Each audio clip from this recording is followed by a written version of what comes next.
নমস্কার বন্ধুরা, শুরু করছি আজকের ভিডিও। আজকের ভিডিওটা কিন্তু পুরোপুরি অন্যরকম হতে চলেছে। আজকের ভিডিওতে রয়েছে প্যাকড আপ একটা ডেট, যে ডেটটার মধ্যে প্রচুর কিছু কাজ করেছি। তার মধ্যে ছিল মেকআপ, ওয়ার্কশপ, মিটিং, সব কিছু। তো আমি সেটাই শুরু করছি। আমি আগের দিন বিকেল থেকে শুরু করছি, কারণ কি আমি এখন যাব সোনারপুর। এখন বাজে 6:20। আমি স্টেশনে চলে এসেছি, স্টেশন থেকে ট্রেনেও উঠে পড়েছি। আমার সঙ্গে যাচ্ছে সৌম্য আর কল্লোল। ওদের দুজনেরও কাজ ছিল সোনারপুরেই, যেখানে আমি মেকআপ করব সেখানে ওরা করবে ফটোগ্রাফি। তো আমার হাল খুবই খারাপ, কারণ কি আমি সকালবেলা থেকে ক্লাস করাচ্ছিলাম, তারপর ক্লাস করিয়ে আমি ছুটি দিয়ে আজকে বেরিয়েছি সোনারপুরের উদ্দেশ্যে। আর আমার বাড়ি থেকে সোনারপুরটা বেশ কিছুটা দূরে। তো এখন তোমরা দেখতেই পারলে 6:20 বাজে। আমি বাড়ি থেকে মোটামুটি 5:30 নাগাদ বেরিয়েছিলাম। তো আমি হাওড়া স্টেশনে চলে এসেছি, আর এখন বাজে মোটামুটি 7:45 মতো। তো ভীষণ খিদেও পেয়ে গেছে, তো সেই জন্য বললাম চল কিছু খেয়ে নিই। কিন্তু তখনই গিয়ে দেখি না টেস্ট অ্যান্ড বাইটের একটা কাউন্টার। তো টেস্ট অ্যান্ড বাইটের সাথে আমি একটু কাজ করেছিলাম, যেটা আপনার আগের ব্লগে আপনারা দেখতে পাবেন যদি আমার ব্লগ কেউ ফলো করেন, যে টেস্ট অ্যান্ড বাইটের কিন্তু আমি একটা প্রমোশন শ্যুট করেছিলাম। তো তখন যেহেতু টেস্ট অ্যান্ড বাইটের সাথে কাজ করেছি, তো বললাম টেস্ট অ্যান্ড বাইট থেকেই কিছু খাওয়া যাক। তো ওরা নিয়েছিল চিকেন স্যান্ডউইচ, আর আমি নিয়েছিলাম পনির। কারণ কি ছিল আজকে শুক্রবার, তো শুক্রবারে আমি একটু চিকেন, ফিশ এগুলো একটুখানি আমি অ্যাভয়েডই করি। তো এটা হচ্ছে ব্যাপার। তো আমি একটু পনির স্যান্ডউইচ খেয়েছিলাম, ওরা খেয়েছিল চিকেন স্যান্ডউইচ। খেয়ে আমরা বেরিয়ে পড়েছি এখন মেট্রো ধরবো বলে। এখন আমি হাওড়া মেট্রো স্টেশনে রয়েছি। আমি এখান থেকে মেট্রো ধরে আগে যাবো স্প্ল্যানেড থেকে আবার নিউ গড়িয়ার মেট্রো ধরে আমি নজরুল যাব। তো এখন আমি মোটামুটি নেমে পড়েছি, আমরা সবাই এক্সেলেটারে রয়েছি। আর এই এক্সেলেটার না বেশ খানিকটা নিচুতে, তো সেই কারণে বেশ অনেকক্ষণ সময় লাগে এটাতে নামতে। আমার কাছে আর সৌম্যর কাছে ছিল কার্ড, আর কল্লোলের কাছে কার্ড ছিল না, যে আপনাদের এইমাত্র হ্যালো বললো তার কথা বলছি। তো আমরা মোটামুটি কার্ড সোয়াইপ করে চলে এসেছি। তো এই সব জায়গায় মেট্রোতে ওঠার জন্য আমার মনে হয় কার্ডটাই বেস্ট, কারণ কি টিকিট রিনিউ করতে হবে, না হলে খুব সমস্যা হয় টিকিট রিনিউ করতে। আর এই যে ব্লু কালারের আলোটা দেখতে পাচ্ছেন, তার মানে এখন আমরা রয়েছি গঙ্গার নিচে। তো এটা কিন্তু ভারতের একটা বিশাল বড় গর্ব, যে গঙ্গার নিচে দিয়ে প্রথমেই আমরা কলকাতাবাসী। তো কলকাতাবাসীদের একটা জিনিস কি সুবিধে, যে ভারতের মধ্যে প্রথম তারাই গঙ্গার নিচে দিয়ে মেট্রো বা কোনো নদীর নিচে দিয়ে মেট্রোতে যাতায়াত করছে।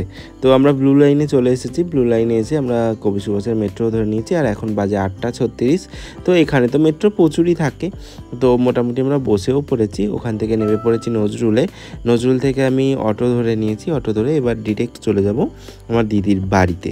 তো আমি ওর দিদির বাড়িতেই কাজ ছিল কালকে, তো সেই কারণে ওর বাড়িতে আজ রাত্রির থেকেই চলে যাচ্ছি, কারণ কি কালকে সকালেই কাজ। তো মোটামুটি 8টার মধ্যেই কল টাইম আমাকে দেওয়া আছে কালকে। তো এখন আমি সোনারপুর স্টেশনে চলে এসেছি। সোনারপুর স্টেশন থেকে অটোটা চেঞ্জ করে আরও একটা অটোতে উঠে এবার আমি যাব একদম ওর বাড়ির সামনেই নামবো। ওর বাড়ির সামনে একটা ভীষণ সুন্দর মন্দির ছিল, যেটা গ্রহরাজের মন্দির। আর তখন গ্রহরাজের মাস ছিল, সেই কারণে একটুখানি ভিডিও করে নিলাম আর একটু প্রণামও করে নিয়েছিলাম। নিয়ে আমরা চলে এসেছি। তো আমরা ওখানে রাতটা কাটিয়ে পরের দিন সকালবেলা আবার আমি বেরিয়ে পড়েছি মেকআপ করার উদ্দেশ্যে। তো এখন আমি 8টায় কল টাইম বলেছিলাম, বেরোতে প্রায় 8:15-20 হয়ে গেল জানেন। আর আজকে আমাকে পৌঁছে দিচ্ছে আমার জামাইবাবু। তো সেও পৌঁছে দিয়ে চলে গেছে, আর দেখতে পাচ্ছেন 8:30 বেজে গেছে। কিন্তু দিদির বসতে আরও কিছুক্ষণ লেট হয়েছিল, 9:45 প্রায় বাজে। তো আমি 1 ঘন্টার মধ্যে ঝটপট করে একটু রেডি করে দেবো। এখন বাজে 10:15। তো আমি মেকআপ, চুল, শাড়ি সব কিছু কমপ্লিট করে দিয়েছি। দিয়ে এবার আমি আবার যাব দিদির বাড়ি, কারণ কি তাকেও রেডি করতে হবে।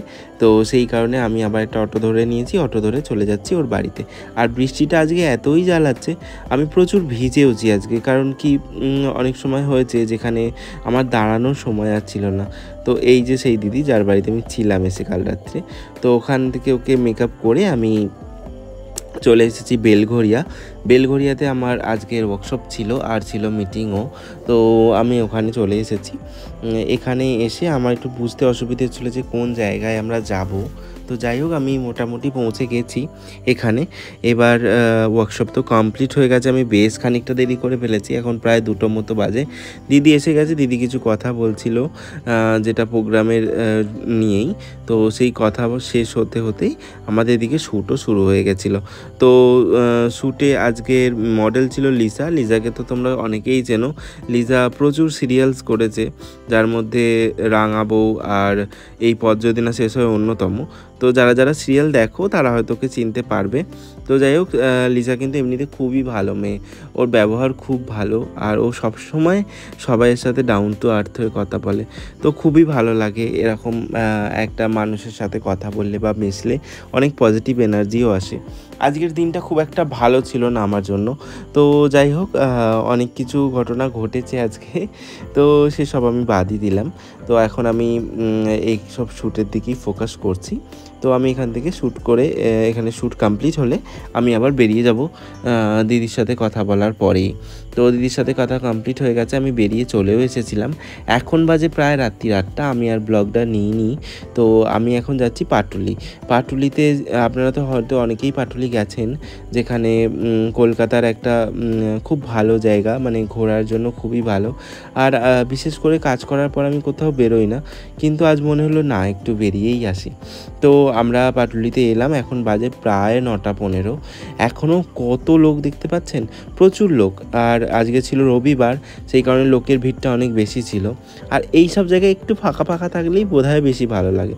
লোকের গ্যাঞ্জামটা সত্যিই প্রচুর ছিল, সেই কারণে আমরা খুব বেশিক্ষণ থাকিনি, হালকা একটু ঘুরে আমরা আবার 9:45টার মধ্যে ব্যাক করেছি। আমরা আধ ঘন্টা মতো এখানে ছিলাম। আর এই জায়গাটা আমি প্রতিবার আপনাদের সাথে অনেক সময় ব্লগ শেয়ার করেছি, সেই ব্লগে আপনাদের রাস্তাটা দেখিয়েছি যে এটা পাটুলি, কিন্তু পাটুলিতে নেবে কোনো দিন ঘোরা হয়নি। আর এই যে দেখুন, এই গ্লোব মতোটা গোল গোল হয়ে ঘুরছিল, আর এখানে রয়েছিল কবিগুরু রবীন্দ্রনাথ ঠাকুর। তো এই স্ট্যাচুটা পুরো এত রিয়েলিস্টিক লাগছিল। যাই হোক, এখানে রয়েছে একটা ফলস হাওড়া ব্রিজ, রয়েছে মা দুর্গার একটা মূর্তি, যেখানে বোঝানো হচ্ছে যে মা দুর্গাকে ঘরে নিয়ে যাওয়া হচ্ছে, মানে ষষ্ঠীর বোধন, যেটাকে আমাদের পুজোর সময় বলে ধরা হয়। তো পুজো তো খুব বেশি আর দেরি নেই, সেই কারণে এই জিনিসটাও বেশ ভালো লাগলো। কলা, বউ, শাক, ঢাক সব মিলিয়ে খুবই ভালো লাগলো। এখানে প্রচুর কিছু স্ট্যাচু ছিল, যেগুলো আমরা ঘুরে ঘুরে দেখছিলাম। এবার আমরা বেরিয়েও গেছিলাম, তো একটু চা খেয়ে আমরা ওখান থেকে বেরিয়ে গেছি। আজকের ব্লগটা কিন্তু পুরোপুরি ইমপ্যাক্ট একটা ব্লগ। আশা করছি আজকের ব্লগটা আপনাদের ভালো লেগেছে। যদি ভালো লাগে তাহলে অবশ্যই এটা লাইক করবেন, কমেন্টে জানাবেন যে ব্লগটা কীরকম লাগলো। আর অবশ্যই প্রচুর প্রচুর শেয়ার করুন, যাতে এই ব্লগটা সবার কাছে পৌঁছতে পারে। যদি এখনও সাবস্ক্রাইব না করে থাকেন তাহলে সাবস্ক্রাইব করে